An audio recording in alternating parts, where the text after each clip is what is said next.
What is up, my friends? Your weekend has officially started and you are very welcome along to the Anfield Agenda News Roundup. In this video, we're going to be giving you an update on the very latest on Martin Zubimendi, so do stick with us and watch all the way through the video to get that bit of info. We're also going to be giving you some information from Arne's press conference today ahead of the game against Fulham and a little bit of congratulations along the way as well. So, of course, we do want to know your thoughts. Don't feel shy about letting us know in the comments section.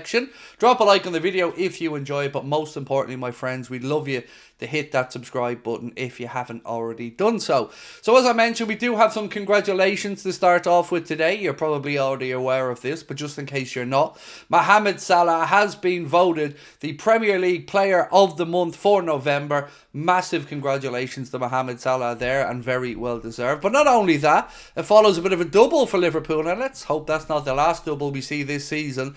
Well, Arne has also been awarded the Manager of the Month for November in the Premier League. So congratulations to Arne. I can't believe it's taken this long for him to get one, to be honest. But well deserved for both, and a lovely bit of good news to start off the weekend. Now, let's talk Manchester City for a second, because there's an account called SLBSN that posted to say, interestingly, City have deleted reference to the Premier League charges in the going concern and other commitments section of their recently published accounts.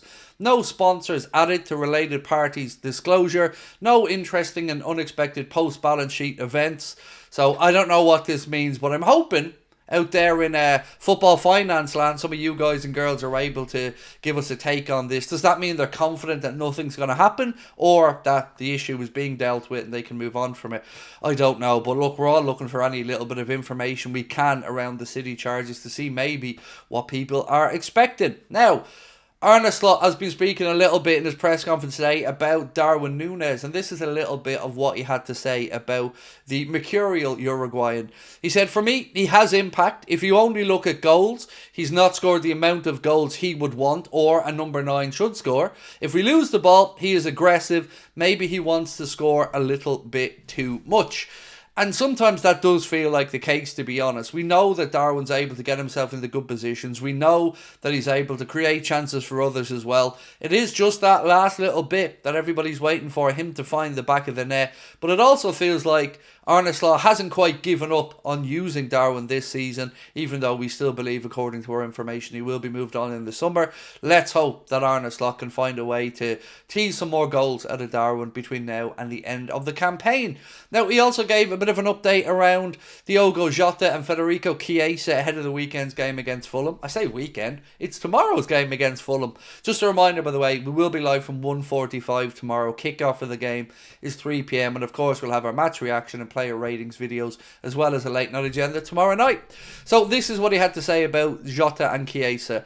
"I think they're available. We have one training session to go. Federico missed quite a lot. We have to see. Maybe Diogo was in the squad. Maybe Federico as well. But that depends on the numbers we have." So as I mentioned to you guys earlier on in the week, it does look like they're very, very, very close.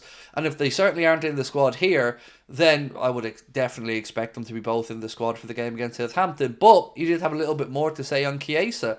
"What makes it difficult is we play so many games. When you need play time, if you haven't played for 5 or 6 months, it's sometimes difficult for a manager to give him those minutes because you don't know what to expect.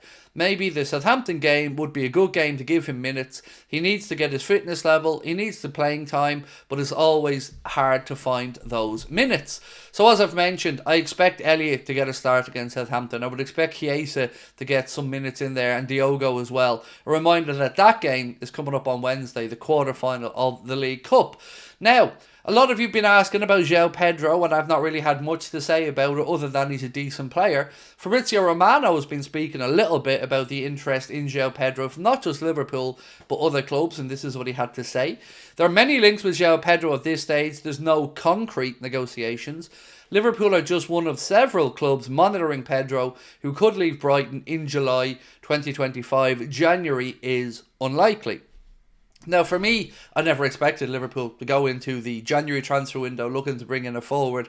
I've always said that my understanding is that that would be a situation for the summer, so let's wait and see. But I've saved the best for last, so thanks for sticking with me. But now let's get into the Martin Zubimendi stuff, because it's starting to get a little bit tasty.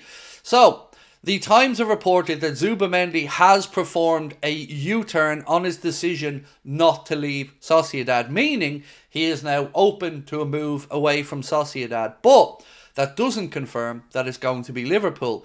But our information is that if he is going to make that move, Liverpool at this stage would be his preference. Look at it logically. Arsenal may need a midfielder, but can he go in there and play as many minutes as he wants? Will they have to move Declan Rice around again to accommodate him? I don't know. They've also just brought in Mikel Merino as well, so, you know, their midfield's looking a bit more packed, and yes, they want to move out Thomas Partey, but that's probably going to be in the summer. So I feel if Liverpool want to get Zubimendi, they have to move in January. And speaking to people earlier on today about it, I think that is certainly going to be Liverpool's plan of action. I'm not saying for certain that Zubimendi will come to Liverpool, but if you put it at this point that he's performing the U-turn, he regrets the decision not to move. We know how close he came to joining Liverpool. We know that Liverpool have kept a channel of communication open and good terms with Zubimendi. It makes sense that we would be the logical destination for him, particularly if he looks around at the Premier League right now and sees Liverpool top of it, Liverpool top of the Champions League group stage, and Liverpool doing really well under Arne, a manager that clearly wants to bring him in and sees a vision for how we can play. I'm starting to grow in confidence that we might actually pull this one off, you know, but once bitten, twice shy and all that, so I do understand. Now, not just that though, there's also been more talk around the kid from Bournemouth, the left back that Liverpool have been looking at as well, and there is some talk that Kirkes could be part of a £91 million double swoop for Liverpool in the January window.